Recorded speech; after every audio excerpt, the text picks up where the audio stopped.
ایک وقت تھا جب ہزاروں سال پہلے نمرود نام کا ایک بادشاہ تھا جو پوری دنیا پر حکومت کرتا تھا۔ Welcome back to my channel myself شاہین۔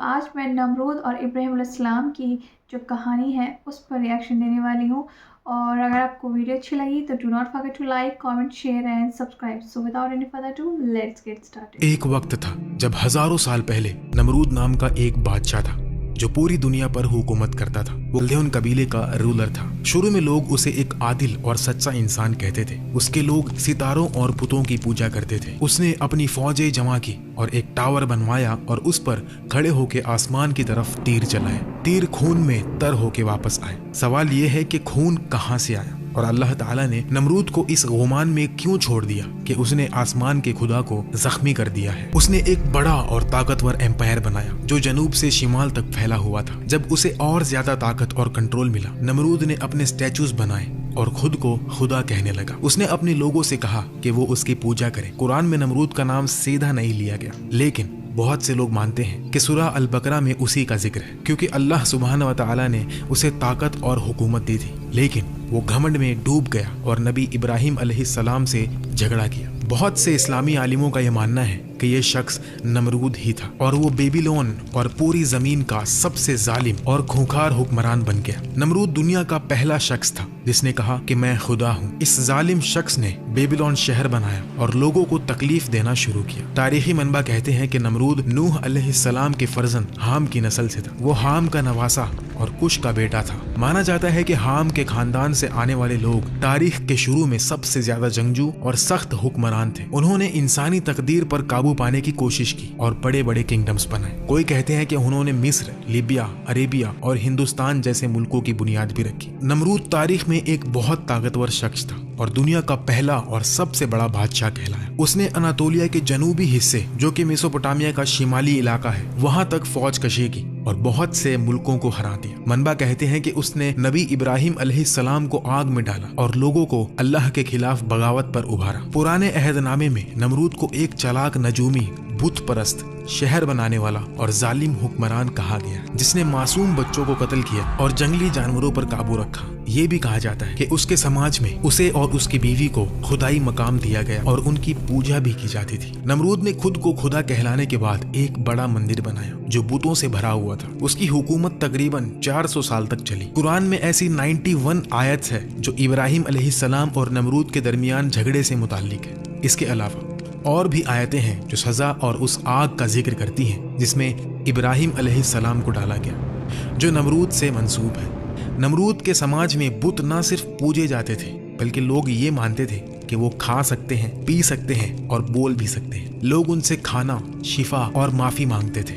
ان کا خیال تھا کہ بت زندگی اور موت دے سکتے ہیں اور ہر چیز پر ان کا قابو ہے۔ لوگوں کا آخرت پر کوئی یقین نہیں تھا۔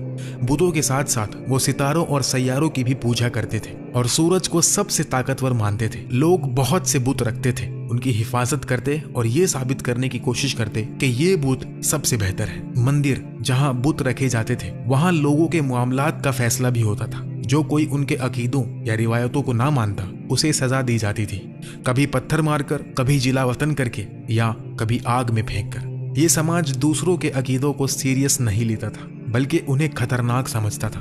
ایک دن نمرود نے ایک بہت واضح خواب دیکھا۔ دن کے وقت اس نے خواب میں ایک چمکتی روشنی دیکھی جو آسمان سے اتری، جو سورج اور چاند سے بھی زیادہ چمک رہی تھی۔ نمرود پسینے میں ڈوب گیا اور پریشان ہو کر اٹھا۔ اس نے اپنے بھروسے مند فلگروں سے خواب کی تعبیر پوچھی۔ انہوں نے بتایا کہ اس کے ملک میں جلد ہی ایک لڑکا پیدا ہوگا جو لوگوں کا مذہب بدل دے گا اور آخر میں نمرود کو قتل کر دے گا۔ یہ سن کر ظالم بادشاہ نے فوراً حکم دیا کہ سب نئے پیدا ہونے والے لڑکوں کو قتل کر دیا جائے۔ چند دنوں میں بہت سے معصوم لڑکوں کو بے رحمی سے قتل کر دیا گیا۔ اس وقت ابراہیم علیہ السلام کی والدہ کے قریب پیدائش کا وقت تھا، لیکن حکم واضح تھا، اگر لڑکا پیدا ہوا تو اسے قتل کر دیا جائے گا۔ ابراہیم علیہ السلام کی والدہ نے گہری سوچ میں ڈوب کر اپنے شوہر عزر سے کہا کہ مندر جاؤ اور میرے لیے دعا کرو۔ اگر لڑکا ہوا تو میں اسے تمہارے پاس لاؤں گی اور تم اسے نمرود کے سامنے پیش کر سکتے ہو تاکہ نمرود کا بھروسہ جیتا جائے۔ یہ صرف ایک چال تھی۔ جب عزر گیا تو والدہ نے ابراہیم علیہ السلام کو جنم دیا اور چپکے سے انہیں ایک غار میں چھپا دیا۔ جب عزر واپس آئے تو انہوں نے کہا کہ بچہ مرا پیدا ہوا۔